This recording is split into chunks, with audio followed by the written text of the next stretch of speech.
It's time now for Countywide, a special presentation of Yavapai Broadcasting News. Join Paul David and Kyle Benedict as they talk with our community's leaders, newsmakers, and people in the know. You'll hear about the hot topics that affect all our lives in Yavapai County. And now here's today's Countywide.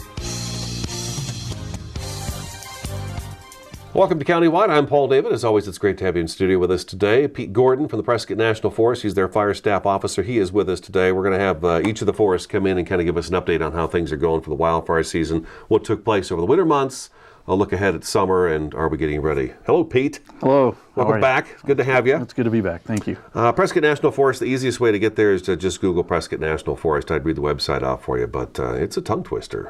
It really is a tongue twister. So let's get right into it. What happened through the winter months on the Prescott National Forest?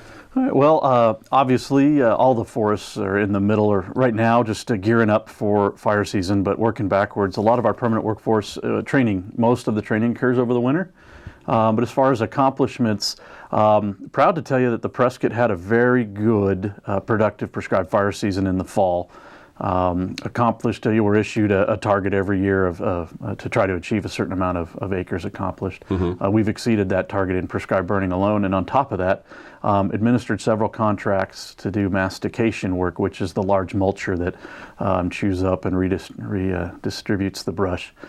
And also administered some thinning contracts, as well as our own folks out thinning a few hundred acres, taking care of the small diameter stuff and opening up the space under the canopy. Where was a lot of the work done this winter? We've had, I would say the lion's share of our accomplishment was around the Prescott Basin. Some of the country to the west of Prescott and south of Prescott. But we also accomplished prescribed burn primarily centered on a habitat improvement, a partnership with Arizona Game and Fish, and that was at the northwest end of the Black Hills, or below Woodchute on the Chino side of the mountain, if that makes sense. Okay. Yeah. All right, because I noticed, there was a lot of talk of burning in the Bradshaws. Mm-hmm. I want to say there was over the winter months. Yep. We seem to be doing pretty steady. It was almost like a copy paste press release each week, because sometimes the burning happens and sometimes it doesn't, depending on the weather conditions. It always says that on there as well. But it seemed like Granite Basin. Yeah, we did a little work just south of there. Okay, mm-hmm. All right. There was several places this winter where it seemed like it was each week we were getting the same press release about there might be some burning out here. Yeah, Walker Corridor, the Walker Road. Walker Road, right. There's between one. Lynx Lake and Prescott. Exactly. We did a lot of work in there this winter, or this fall. Mm-hmm. Okay. Yeah. So is there any spot on the Prescott National Forest do you think is a top priority right now still? Or are we doing pretty good about getting all the spots right now? I can say yes to both of those questions. Okay, all right. I'd say yes, we're doing pretty well. There's, we've got a really good history. You look at the map of where we've done both mechanical and prescribed fire treatments around Prescott, and there's a pretty good looking horseshoe of treatments and a lot of maintenance or reentry. The first question you asked about priorities, yes, we still have some areas that are high priority. One of the things that the forest is working on, if you and your audience are familiar with NEPA, or the process to do the environmental analysis. We've been talking NEPA for years. Sure. That has to happen first. We have to do a series of analysis and get public input and sort of geographically clear an area to start doing some treatments for either restoration or ecological purposes. We have 2 places on the forest that are under the NEPA process right now that'll open up the door for a lot more work to be done. We hope as early as 2018. One of those areas, the name of the project is the Hassayampa Landscape Scale Analysis. And the reason it's named Hassayampa is the Hassayampa drainage south and west of Prescott. But the analysis area actually stretches all the way from there to Crown King, and all the way over to the far east side of the forest in the Dewey-Humboldt area. Okay. And what that'll do when we have that analysis completed, one of the primary goals of that analysis is to do hazardous fuels treatments and restorative work.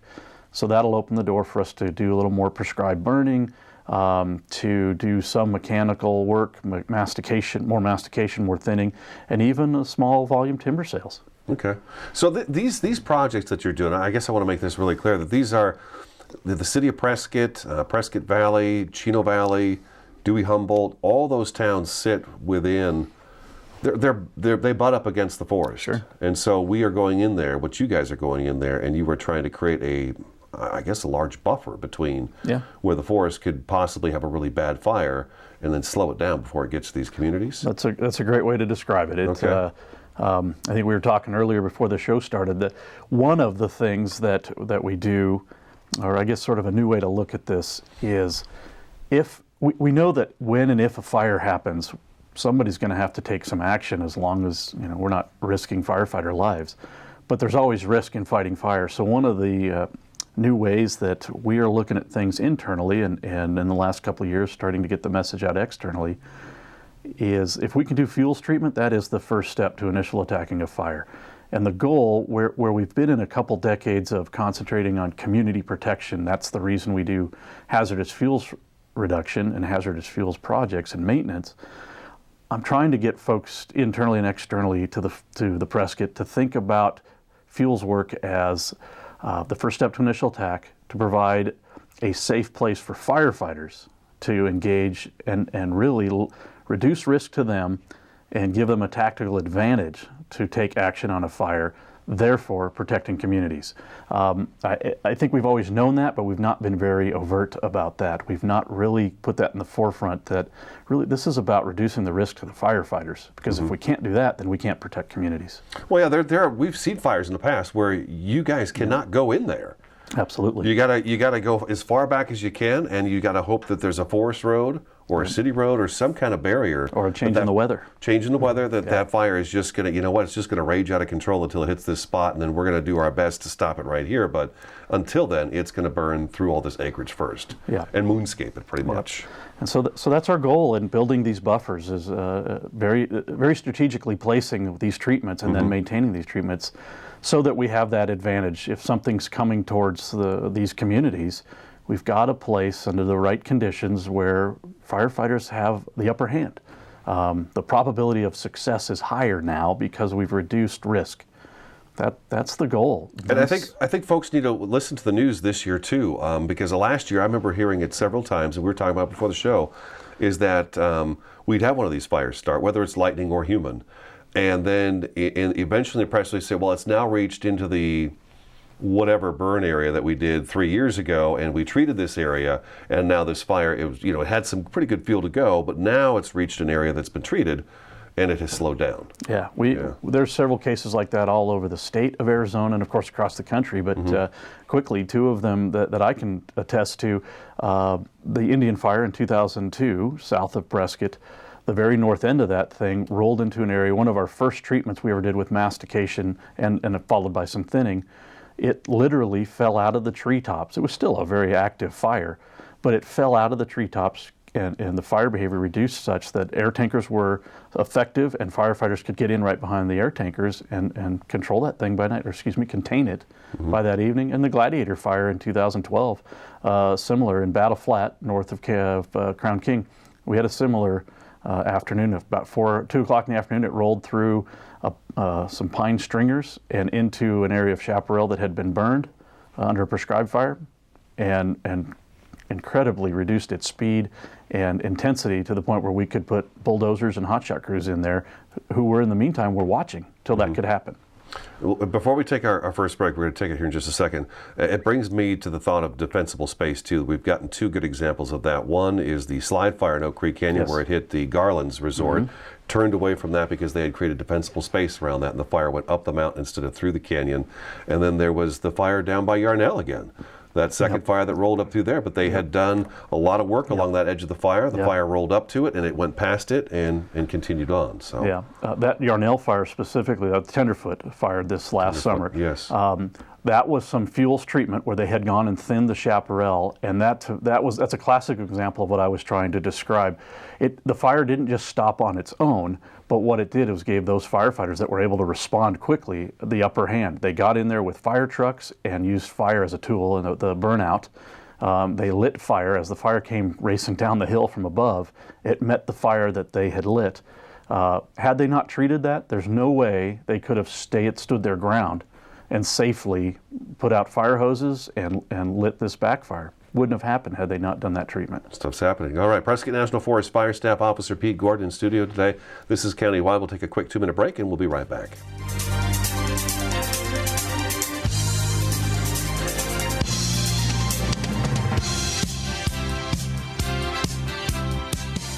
The Q102.9 plays all the hits. Yo, what's going on? This is Drizzy Drake. Ariana Grande. Maroon 5. This is Rihanna. I'm Shawn Mendes. Hey, it's Bruno Mars. Ed Sheeran. What's up, guys? It's Justin Bieber. You're listening to The Weeknd. Start your day with Brian James in the morning. You'll get at least 10 songs in a row during your ride home with Julie Page. Zach Sang Show. Catch the Zach Sang Show weeknights 7 to midnight. And Kelly Fox weekends on your home for hit music. The Q102.9 and 104.9 in Prescott and Cottonwood.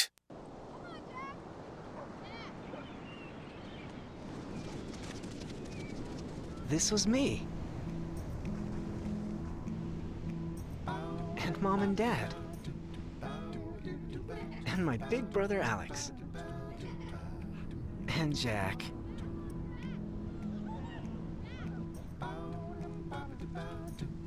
And this was the day that I learned that sandals get their name from sand. That jellyfish aren't made of jelly. That stars don't just come from the sky.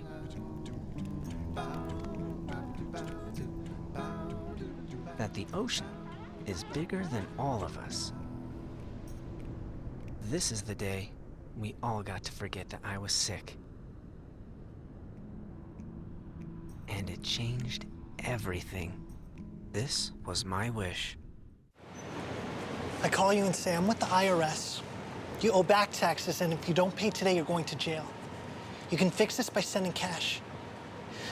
Did you actually believe me? Too smart to fall for it? Well, last year, Americans paid $100 million to guys like me. 1 in 6 people were scammed. Can you believe it? Well, you shouldn't. I just made that up, too. You are a little gullible.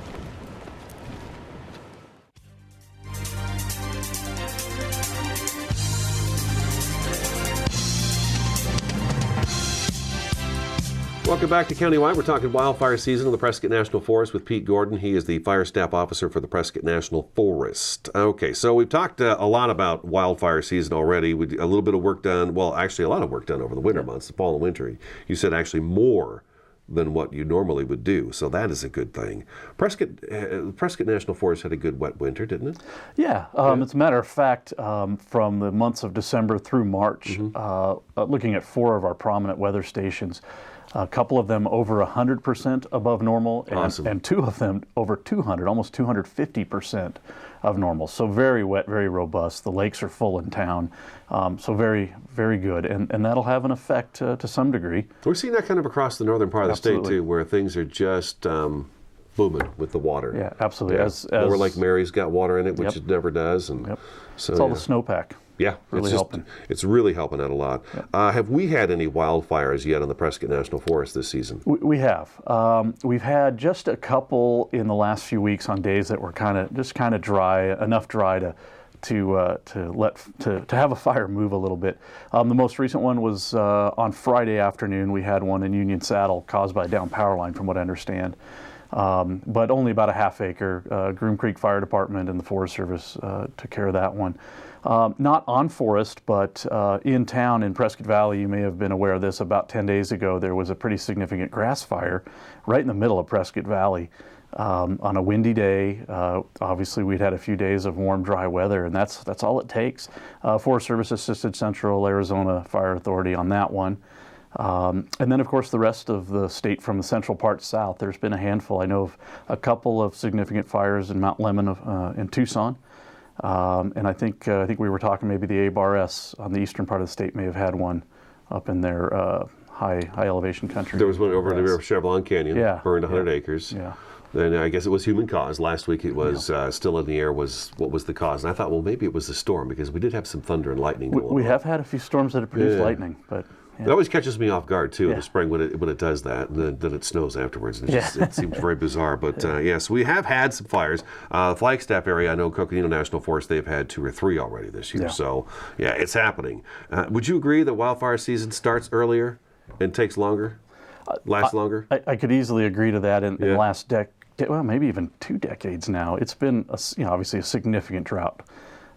This year, maybe we'll see that moderate a bit. Certainly, we're getting these fires starting now, but the real extreme conditions that we've grown accustomed to starting early. There's been times not too many years ago we were in restrictions by mid-April. By this time, just 2 or 3 years ago, we were already in fire restrictions.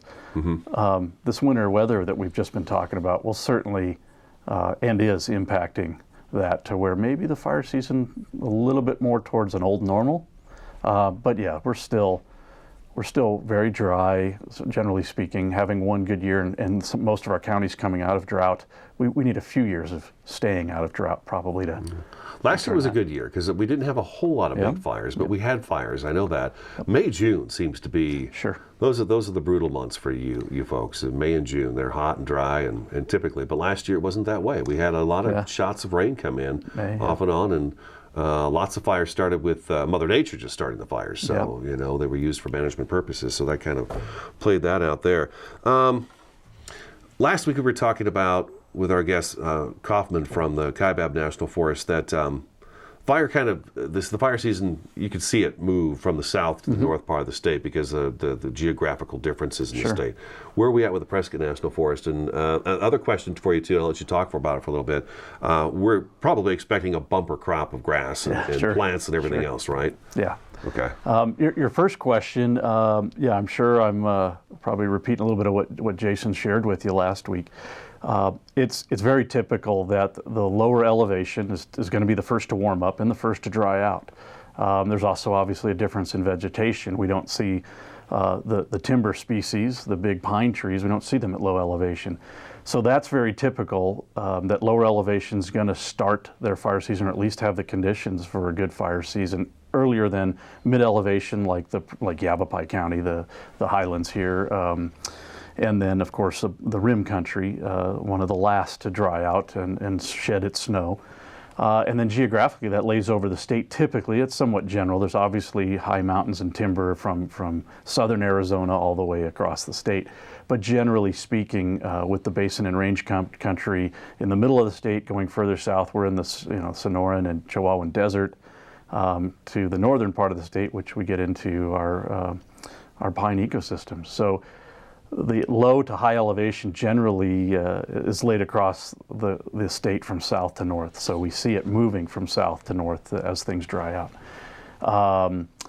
And then you asked about the bumper crop of grass. And certainly one of the things that we've sort of internal talk we've been remarking about for a couple of months now is what this rain is doing to grass growth, much of the annuals. And of course, some of the last couple of storms, the timing was just about perfect to really bring on a flush of some of those annual grasses. And of course, the flowering plants, a lot of flowers. If you've driven down to Phoenix lately, you can see what's going on around Sunset Point there. We're going to see a pretty tremendous grass growth in the next 4 to 6 weeks for sure. The good news in that 4 to 6 weeks is what we call that green up. Everything's putting on new growth. They're pulling a lot of moisture up from the soil. And so they're a little resistant to large fire or rapid fire spread, the grasses. The downside is, as we get into the warm part of May and June, that grass cures and becomes available for fast-moving fires.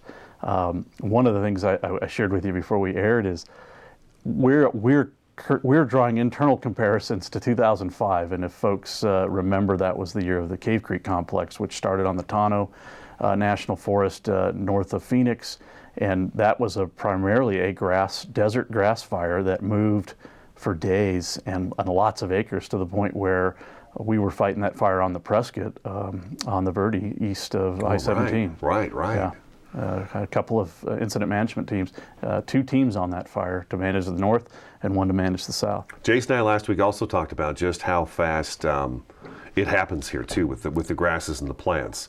Arizona, the plant life here seems to be like, oh, I've got an opportunity, time to grow, seed, and be done with it. And wildlife seems to be that way too. It just happens overnight and it's done, and then it doesn't take long for it to dry out. I want to mention we got to take a break. Okay. We got to take a break. Okay, Prescott National Forest Fire Staff Officer Pete Gordon in studio today. Stick around, countywide, back in just a couple minutes.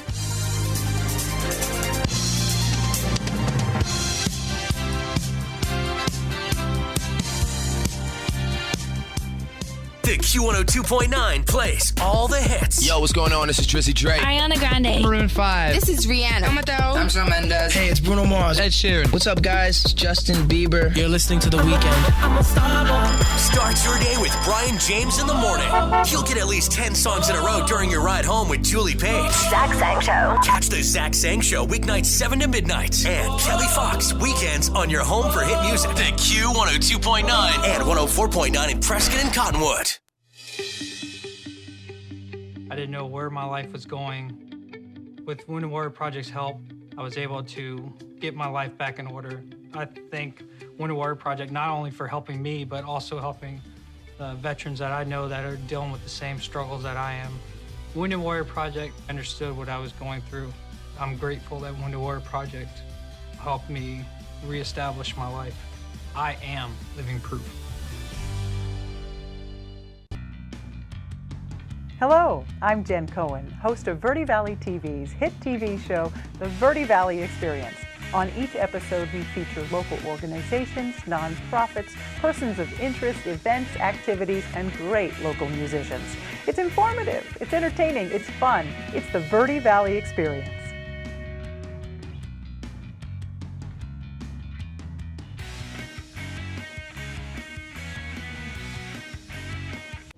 We meet online, and I tell you, I'm falling in love.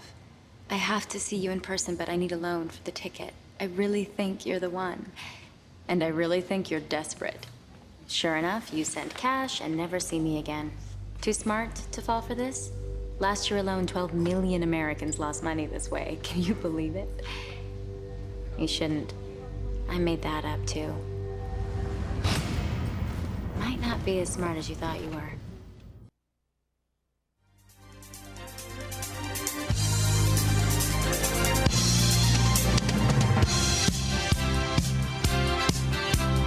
Countywide, we've got about a minute and a half to go in the program. Thank you, first of all, for coming in and bringing us up to speed on everything. Happy to do it. We're getting that wildfire message out there. We got to be careful with fire. Put your campfire out. Absolutely. Campfires, big problem. Yeah, it's job security, unfortunately, for our patrol units, and every once in a while causes a fire, and easily preventable. It's a matter of common sense. Decide where you're going to put it. Don't do it on a windy day. Pay attention to restrictions if you can even have one. And then extinguish it. That means stirring it up with water, making mud pies out of it, and ensuring it's cool before you take off and go home. That's right. That's right. Trash. You guys got trash service on the Prescott National Forest? No, sir, we do not. No, you don't. So we got to take it with us. Is that the case? Absolutely. You know, the only place we offer trash services is in the developed campgrounds. If you're paying a fee to camp overnight, please use those trash cans, and we pay to get that removed. Anywhere else that you're welcome to camp, we don't provide a trash service. So pack it in, pack it out, throw some extra trash bags in your camper trailer, your camp equipment, and make sure you leave room for it to take it with you when you're done. Thing is you fit it all in there when you came in, so you should be able to fit it all in there on your way back out. So, if I may say, we see a lot of times people think they can just burn their trash in their campfire. Not a good idea. So we find aluminum cans, tin cans, glass bottles, things that just don't perish, and we end up having to clean that up. The place should always look better than when you first arrived. Pick up some of the other trash that's there. I know I do that all the time. That's a great idea. There's always bottled caps, and there is in the fire pit. There's always glass bottles that are mutilated and busted up, and there's aluminum cans and just garbage all. Everything is grab and rip. Yeah. And that little rip piece is, I find those all over the place now. Yeah. So okay. So just be careful with fire, and then don't forget the one last spark messages too. Keep the chains from dragging. Keep your car tuned up and all that good stuff, and don't park over tall grasses.